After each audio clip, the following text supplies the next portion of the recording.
Delighted to welcome half of Silktape to Totally Wired after performing a session for us. Absolutely delighted to be here. The whole of Silktape that was. Yeah, how are you doing, guys? Yeah, really, really well, thank you. How are you guys today? Good? Good. Tired. You're our 8th band in 2 days. But Wonderful. What a lovely act to finish on. Oh, thank you guys. very much. Thank you. So you performed 2 tracks for us. One was your debut single, Stride, and Indeed. another unreleased, obviously. Talk to us about those 2 tracks.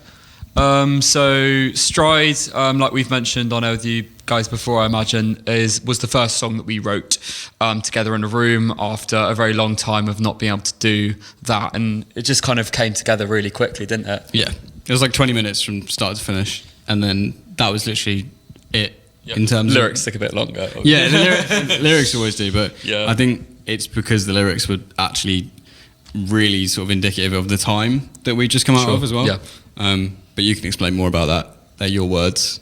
Yeah, it was. So Stride is basically a song that kind of captures the emotions, like James said, of how all of us as a band were feeling after such a frustrating couple of years, and just kind of like just rolling with the punches, really, moving on from it. It's kind of it's a bit of an anthem for that, really.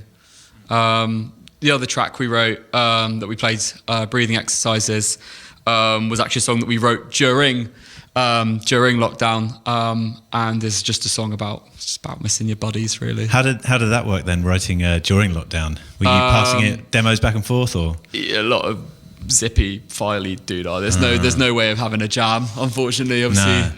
Yeah, latency prevents that from happening. Do you guys write in jams then? Sort of get the song structure together and then take it away to work on lyrics? Yeah, that's generally how it works. I mean, we're all quite like active with like the demos that we produce as well, but 9 times out of 10, the demos that we bring to a rehearsal room, someone will start riffing another riff or another chord progression off that riff, and then you end up just writing something entirely different of the demo that you've produced at home, and then we'll end up thrashing out a structure and then come back in a week. I'll take away the lyrics and come back in a week and surprise them with what I've come up with. There's been a couple of instances, especially in the Bells days, where I've actually taken it away and then brought them to you for the show, and the first time that you've heard lyrics have been which is exciting. You mentioned the Bells days, so maybe just to clarify, if people are just coming across Silktape for the first time, there was a former lineup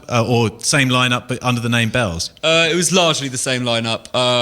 We acquired our bassist Callum after lockdown, and he's a good boy. He can stay. Keep him. He's well trained. Just not for the interview. Yeah, just not for these. Yeah, no. We sent them off to the bar. We didn't have enough microphones. It's nothing personal, boys. But yeah, it's largely the same lineup. The main kind of reason behind rebranding and kind of starting again with our music, with our name, was just the kind of music that we were writing and just kind of like listening to, really. It just changed so much. I mean, obviously we took like an 18-month gap, and obviously that's a lot of time for a band to kind of like grow and change, and it just felt like the natural thing to do, right? Yeah, we just became a lot more sort of comfortable with what we were writing. That was like, it felt like a lot more sort of us in that way, and because Bells was very, very indie. And then we started doing this, and it was like the songs would just come out way quicker, and it would just feel more comfortable to play, like sort of, as a band with each other and stuff like that. So yeah. And you stripped back your sound slightly for this session. How did that work for you, and what did you change? I mean, it was first it was kind of like when we first hopped into the rehearsal room, it was a little bit of a strange experience for me personally, because obviously if you've ever been to one of our shows, they're quite ruckus. The songs do certainly move. So we kind of had to remove that element a little bit. Kind of had to remove kind of like some of the thrashier sections. I liked it. Yeah, I really enjoyed it as well. I mean, it was actually nicely serene. What I was actually saying to our drummer, who again we've also sent packing to the bar. Sorry. When we just finished playing, was it's really nice to actually hear the songs stripped back like that, because I don't know, it's just nice to hear them as they are. Yeah, sometimes you need to pull them apart to understand them properly, don't you? No, it's a good way of putting it. I do feel like I kind of understand both those tracks a little bit better than I did. That's what's nice about doing these sessions as well, because we quite like bands new into their careers come here, and you can tell that they've never really done this before and like stripped it back, and it opens them up and it makes them a bit more vulnerable and like experimental. So it is really nice to think, and it makes it more likely that people are going to watch them.